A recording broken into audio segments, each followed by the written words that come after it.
Hello everyone, this is just a dad. Today I'm going to do an unboxing on this McKillans Swivel pressure washer minigun.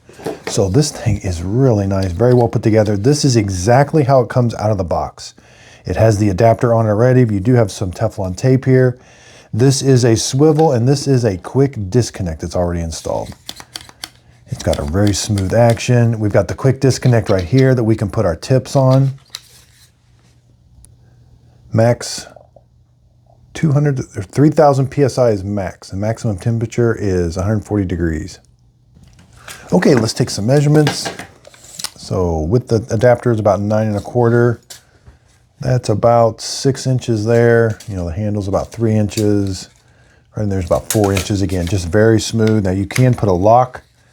That's going to lock it so you won't be able to. But you can't lock it like open all the time. There's no way to do that. It's got a little gripper here. I hope this video helps. Thanks everybody for watching.